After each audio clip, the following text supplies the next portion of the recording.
शरीर का भंडारा चलता था, उसमें जीव उत्पन्न हो जाते थे, इल्लियां पड़ जाती थी, कीड़े पड़ जाते थे। वो इल्ली और कीड़े उसके शरीर को खाते थे और 4 दिन का भंडारा पूर्ण करने के बाद वो संत नर्मदा जी की डुबकी लगाता था और उसका शरीर पूरा की पूरा वापिस वैसा की वैसा ही होता था। ऐसे संत के दर्शन जब माई नर्मदा की परिक्रमा हमने करी उस समय पर ऐसे संत के आज के समय में वो संत मिलना मुश्किल है, वो साधु मिलना मुश्किल है। मेरा निवेदन है मेरी जीजियों, जरूरी नहीं कि आपके पास में करोड़ों रुपए इकट्ठे होंगे तब आप भंडारा करोगे। चुटकी भर थोड़ा सा अन्न लेकर पेड़ के नीचे डाल दोगे तो चींटियां खा लेंगी, वो भी भंडारा। किसी गौशाला में जाकर यदि थोड़ी सी सेवा कर लोगे वो भी भंडारा। पक्षी को थोड़ा सा दाना दे दोगे वो भी भंडारा।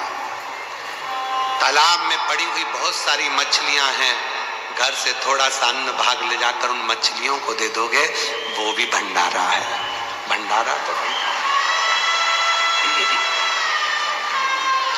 वो भी भंडारा।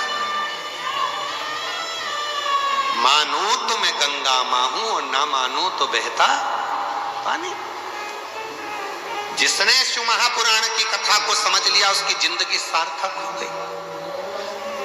गंगा मां को ढूंढने मत जाओ। जरूरी नहीं कि शंकर जी की पूजन में गंगा का जल होना जरूरी है।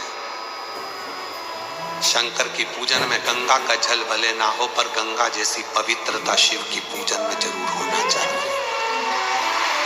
मन की पवित्रता। रेणुका और सुकन्या के पास में संत ने आकर कहा कि तुम गंगा के जल को ढूंढने मत जाओ, मंदिर जाओ और तुम्हारे घर का जल भरकर लेकर जाओ।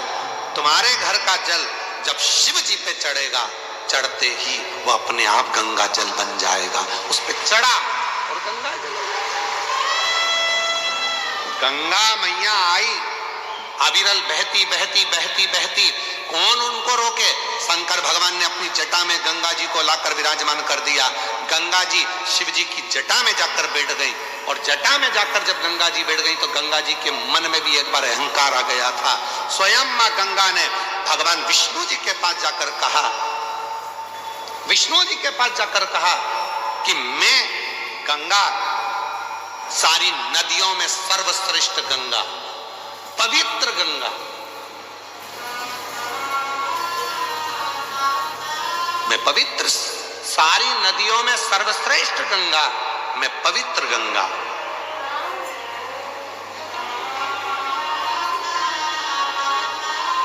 और मेरे जल के बिना लोगों को मुक्ति नहीं मिल सकती। ये गंगा जी का है। भगवान नारायण ने तुरंत कहा कि गंगा तुम्हारी महत्वता तब तक है जब तक तुम शंकर की जटा में हो। तुम्हारा सम्मान शिव की जटा से, तुम्हारा आदर शंकर की जटा से है। और तुम कह रही हो कि मेरी महत्वता ज्यादा है। गंगा शंकर भगवान के शरीर से अगर एक साधारण पानी भी छू जाता है तो वो गंगा के जल के बराबर श्रेष्ठ हो जाता है। गंगा के जल के बराबर वो श्रेष्ठ हो जाता है।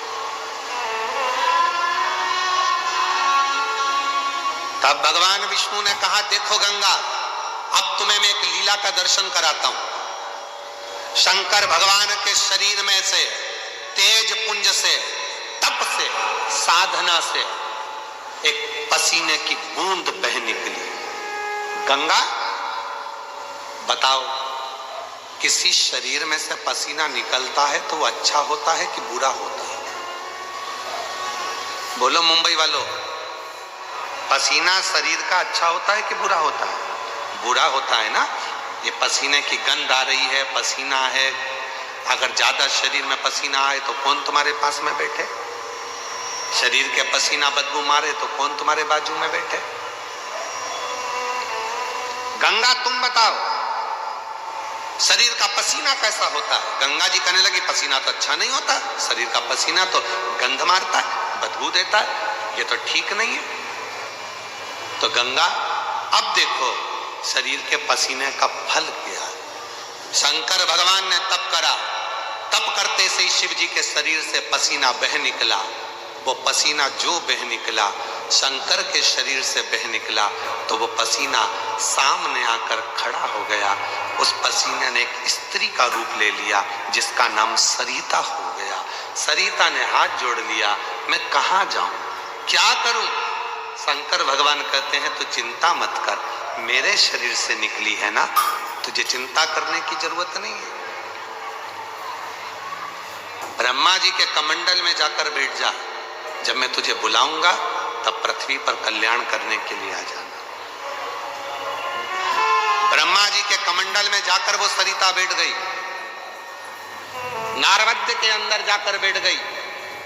और जब भगवान गंगा मैया का जब अहंकार और ज्यादा हो गया तब शिव ने उस कमंडल में से सरिता को निकाल कर बाहर बुलाया। शंकर जी ने कह दिया आज से पृथ्वी पर तू भी लहर करती हुई धारों में, नदी की धार में बहेगी और तेरा नाम नर्मदा होगा, तू मां नर्मदा के नाम से। भगवान विष्णु ने कहा गंगा जी सुनो, तुम कह रही थी कि मेरी श्रेष्ठता है, शिव का पसीना भी जल बन जाता है और वो गंगा के जल से भी श्रेष्ठ हो जाता है, ये शिव पुराण कहती है। सुनो गंगा, अभी आगे और देखिए। शंकर भगवान कहते हैं संतो, गंगा का स्नान यमुना का पान, गंगा का स्नान यमुना का पान और नर्मदा का केवल दर्शन व्यक्ति को मोक्ष दे देगा। मां नर्मदा का केवल दर्शन व्यक्ति को मोक्ष दे देता है। महाराज गंगा का अहंकार टूट गया। मैं सोचती थी कि मेरे जल से मुक्ति है, पर लोग मुझ में नहाएंगे तो मुक्त होंगे, यमुना का जल का पान करेंगे तो मुक्त होंगे, पर नर्मदा माँ शिव के शरीर का पसीना एक ऐसा भी है कि शंकर के शरीर से निकली हुई वो नर्मदा जिसका केवल स्नान भी ना करा जाए, पान भी ना करा जाए, केवल दर्शन ही कर लिया मां नर्मदा का तो मुक्ति हो गई। अभी तो रुको गंगा, तुम्हारा अहंकार पूरा टूटना चाहिए।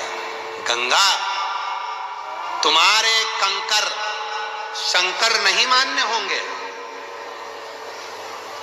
किसी नदी का कंकर शंकर मान्य नहीं होता, पर केवल एक नर्मदा नदी ऐसी है जिसका कंकर भी शंकर हो जाता है, जिसका कंकर भी शंकर हो जाता है, वो नर्मदा। नर्मदा जी की आंख से जल बहने लगा, आंख से अश्रु बहने लगा, आंख से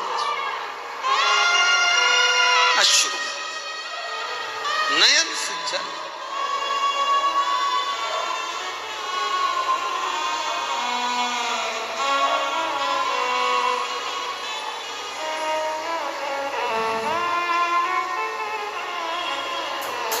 आपके भीतर ये अभिमान ना आए। बहुत सारे लोग हैं ऐसे दुनिया में, बहुत सारे लोग जो अपनी अपनी रोटी सेकने के लिए भगवान को भी विभाजित करने में लगे हैं। कह देते हैं पूजन में गंगा जी का जल होना जरूरी है, कह देते हैं पूजन में अगर ये चीज नहीं होगी तो भगवान पूजा को स्वीकार नहीं करेंगे, पूजा स्वीकार नहीं करेंगे। ऐसे कई लोग बैठे हैं जो दिन रात अपनी रोटी सेकने में, अपनी रोटी सेकने में लगे हुए हैं। पूजन में ये होगा तो भगवान स्वीकार करेंगे, पूजन में नहीं होगा भगवान स्वीकार नहीं करेंगे, पूजन में ऐसा होगा तो स्वीकार करेंगे, ऐसा नहीं होगा तो स्वीकार नहीं करेंगे। शिव महापुराण की कथा कहती है, मेरी जीजियों निवेदन है आप सबसे, कुछ है पूजन में आपके पास तो ठीक, नहीं है अपने घर से एक लोटा जल भर कर लेकर जाओ, जब शिव को चढ़ाओगे वो गंगा जल अपने आप होता चले जाएगा, अपने आप सिद्ध हो जाएगा, अपने आप से। फिर किसी ने कहा शिव जी पे चढ़े हुए जल की इतनी महत्वता क्यों है? शंकर जी पे चढ़ा हुआ जल इतना खास कैसे हो जाता है? शंकर के शिवलिंग पर चढ़ा हुआ जल इतना मूल कैसे हो जाता है? केवल एक 33 कोटि देवता में केवल एक देवता ऐसे हैं जो पूरे वनस्पति को, पूरी पृथ्वी को, पूरे जल तत्व को, अग्नि तत्व को, वायु तत्व को अपने अंदर संजो कर रखते हैं। आप उठाकर क्यों?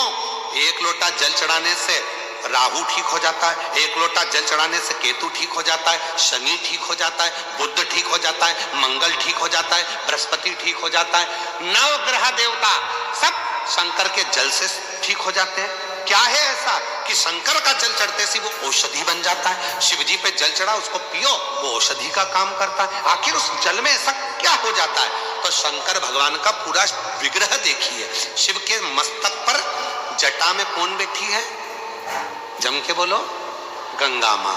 और उसी जटा पर बाजू में साइड में कौन बैठे हैं? चंद्रदेव। साइड में कौन बैठे हैं? चंद्रदेव। कभी आप में से कोई ऐसा व्यक्ति है जिसने शंकर जी की जटा पर चंद्रमा को गलते हुए देखा हो? किसी ने चंद्रमा को बड़ा होता हुआ देखा हो? चंद्रमा समाप्त होते हुए देखा हो? केवल एक मेरे देव अधिदेव महादेव शंकर ऐसे हैं जिनके मस्तक पर जो चंद्रमा शंकर ने द्विज का रख लिया, वो चंद्रमा ना कभी घटता ना कभी कुछ होता, वो कभी समाप्त नहीं होता। क्यों? क्योंकि चंद्रमा को शिव जी ने कहा था जो मेरे पास में आ जाता है उसको घटने नहीं देता, उसको बढ़ने देता हूं मैं। बढ़ने देता, वो घटता नहीं है। शंकर भगवान को जल चढ़ाने वाला घटता नहीं है, वो बढ़ता है। शिव के मस्तक पर गंगा है, शिव के मस्तक पर चंद्रमा है। और याद करो राहु केतु की कथा श्रीमद् भागवत कथा में, आपके मुंबई नगर में बहुत श्रीमद् भागवत कथा होती है, आपने कई बार सुनी होगी। भागवत जी में वर्णन आता है जब शीश कटा केतु का, राहु प्रकट हुआ, जब मालूम पड़ा सबकी सब समाप्ति का बिंदु आने लगा, राहु केतु को मारने का समय आने लगा, तब क्या करें? राहु और केतु दौड़ कर गए शिव जी के पास, हमारे को कृपा करो, अपने पास में जैसे चंद्रमा को रखा वैसे हमको रख लो। भगवान ने उस राहु केतु को भी जहां चंद्रमा को विराजमान करा, उसी के नीचे शंकर भगवान ने राहु केतु को भी विराजमान कर दिया। फिर आए सूर्य, फिर आए बुध, मंगल, बृहस्पति, सारे शनि, सब ग्रह आकर खड़े हो गए। बाबा कृपा करो, वो लंकापति रावण अपने पांव के नीचे हम ग्रहों को रखना चाहता है, हम ग्रह पांव के नीचे नहीं रहना चाहते, कृपा करो। शंकर भगवान ने कहा सारे ग्रह मेरी जटा के अंदर आकर विराजमान हो जाओ। सारे के सारे ग्रह भगवान शंकर की जटा के एक एक बाल के अंदर आकर बैठ गए। रावण आया सारे ग्रहों को अपने काबू में करने के लिए, लंकापति रावण आया सारे ग्रहों को बंदी बनाने के लिए, अपने पांव के नीचे रखने के लिए। तब एक भी ग्रह रावण के सामने नहीं मिला। रावण शिव जी के पास पहुंच गया, देखा शंकर की जटा में सारे ग्रह छुपकर बैठे। लंकापति रावण ने कहा भोलेनाथ जी से ये ग्रह मुझे दे दो, जिसे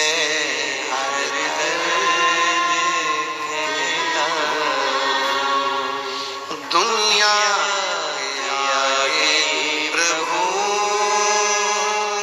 चुपचाप में दुनिया के आगे प्रभु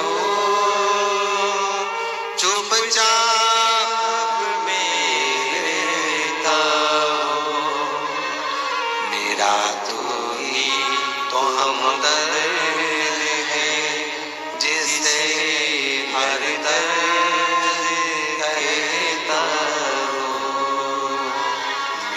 तू ही तो हमदर्द है, जिसे हर दर्द कहता। इधर भी बोल दिए, उधर भी बोल दिए, उधर भी बोल दिए, सब जगह भटक लिए, समझ ही नहीं पाए शिव पुराण को आज तक कि शिव कथा क्या कर रही है। और जो समझ गया उसको बाबा ने साथ ली। एक पत्र अच्छा है, देख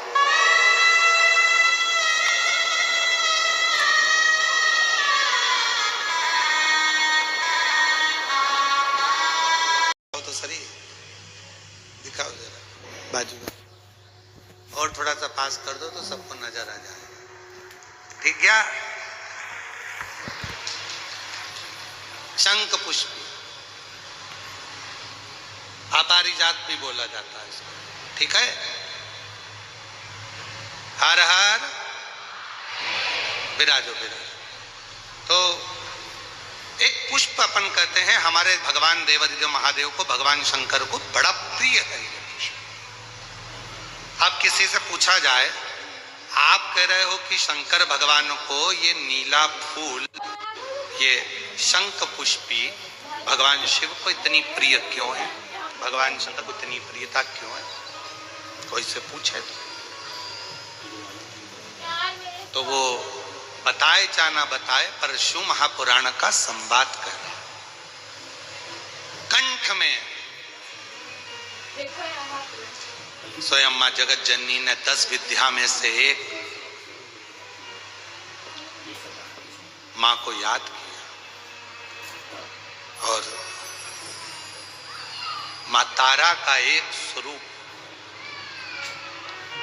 मां सरस्वती के रूप में विराजमान हो गया।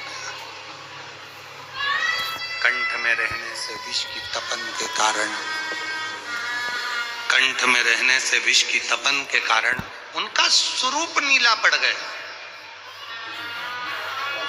और जब उनका स्वरूप नीला पड़ गया तो भगवान देवादिदेव महादेव ने कहा, सुनो पार्वती, संसार के लोग, भूमंडल में रहने वाला यदि कोई भी मानव जिसकी विवेकता, बुद्धि, विचार, सोच, ज्ञान थोड़ा सा भी अगर उसमें कम है, तो वो नील सरस्वती का यदि आवाहन करे, मां नील सरस्वती स्तोत्र का पाठ करे, मां नील सरस्वती की स्मरण करे, तो उसकी विवेक, उसकी बुद्धि तीव्र होती है, श्रेष्ठ होती है।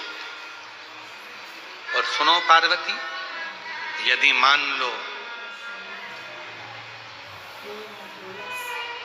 कोई नील सरस्वती का स्तोत्र का पाठ नहीं कर पाए, आराधना नहीं कर पाए, साधना नहीं कर पाए, स्मरण ना कर पाए, अगर कोई बच्चा एक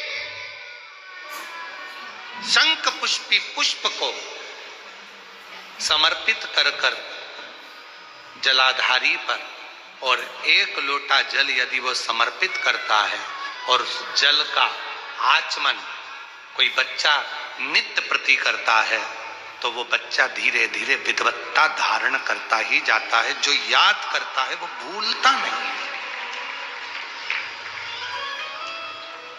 ये मां नील सरस्वती की कथा है। 2 सरस्वती का दर्शन आपको और हमको होता है, 2 सरस्वती का स्मरण आप और हम करते हैं। एक सरस्वती जो स्वयं श्वेत वस्त्र धारण करी है, हंस पर बैठी हैं और बड़े आनंद के साथ में मां सरस्वती का सुंदर स्वरूप है। पर एक सरस्वती ऐसी हैं जो नीला उनका स्वरूप है, और नील सरस्वती के रूप में उनकी पूजन होती है। मां नील सरस्वती महाराज,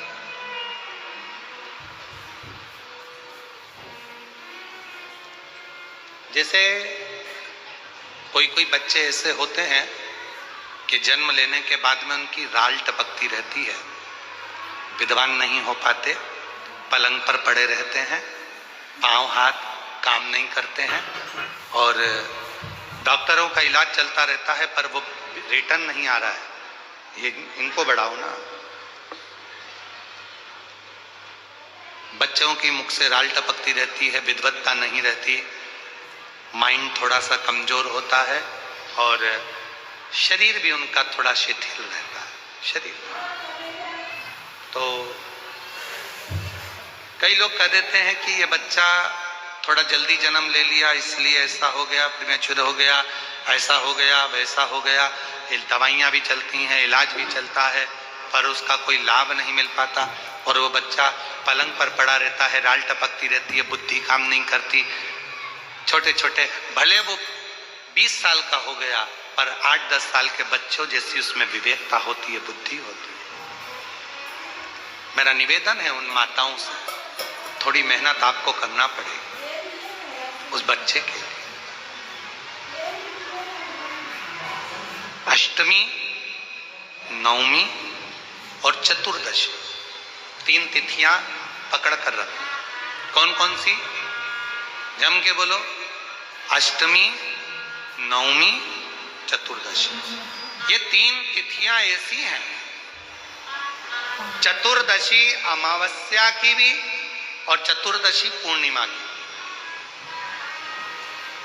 अष्टमी नवमी अमावस्या की भी और अष्टमी नवमी पूर्णिमा की। ये वो तिथियां हैं जिन तिथियों में मां नील सरस्वती का स्तोत्र का पाठ कर कर एक शंख पुष्पी पुष्प, एक अपारिजात का पुष्प जलाधारी पर रखकर 7 बार अगर जल का पात्र से जल चढ़ाया जाए और उसी जल को कटोरी में झेल लिया जाए, उस जल को 3 दिन तक लगातार यदि सुबह दोपहर शाम रोज उस बच्चे को देना चालू करिए, उसके हाथ पैर भी काम करना प्रारंभ करेंगे, उसकी बुद्धि भी काम करना प्रारंभ करेगी। जो वो पलंग पर पड़े पड़े राल टपकाता रहता है, उसको लोग कहते हैं कि 18 साल का हो गया और दिमाग केवल 10 साल का है, 5 साल का है, उसमें धीरे धीरे बुद्धि प्रबल होना प्रारंभ हो जाएगी और वो भी एक दिन कार्य करना प्रारंभ कर, जिसको प्रीमेच्योर बच्चे भी कहते हैं। लोग कहते हैं ये बच्चा जल्दी हो गया था, ये बच्चा बीमार पड़ गया था, बचपन में इसको कोई इंजेक्शन ऐसा लग गया था, बचपन में ऐसा हो गया था, बचपन में वैसा हो गया था, गर्भाशय का जल उसके मुख में चले गया था, तो ये बच्चे की ऐसी गति हो रही है। उस बच्चे के लिए अगर आपके आसपास के क्षेत्र में भी कोई बच्चा ऐसा है तो उसको मां नील सरस्वती का स्मरण जरूर कराएं। और अगर आप लोगों के पास में मां नील सरस्वती का स्तोत्र का पाठ ना मिले तो प्रयास करिएगा, मोबाइल पर सर्च कर कर मां नील सरस्वती का स्तोत्र भी निकाल सकते हो।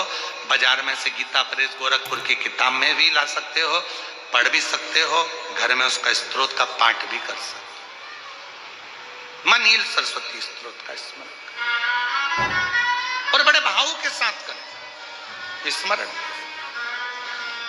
और कोई माताएं कह देती हैं, कोई बच्चा कह देता है मम्मी मुझे याद नहीं होता, याद करता हूं परीक्षा हॉल में जाकर भूल जाता हूं, मैं कुछ पढ़ता हूं बाद में जाके भूल जाता हूं, स्मरण में नहीं रहता। तो उनसे भी निवेदन है, आप मां नील पाठ नहीं पढ़ सकते, स्तोत्र नहीं कर सकते, संस्कृत में नहीं पढ़ सकते, तो मां नील सरस्वती के नाम से अष्टमी नवमी और चतुर्दशी के दिन एक शंख पुष्पी पुष्प को, नीला कलर का जो फूल होता है बेल में लगा होता है, जो शिव जी को अति प्रिय होता है, उस पुष्प को आप जलाधारी पर रख दीजिए। जलाधारी जानते हो ना सब लोग, शिवलिंग पर नहीं, जलाधारी पर रख दीजिए और जल चढ़ाना 7 बार प्रारंभ करिए।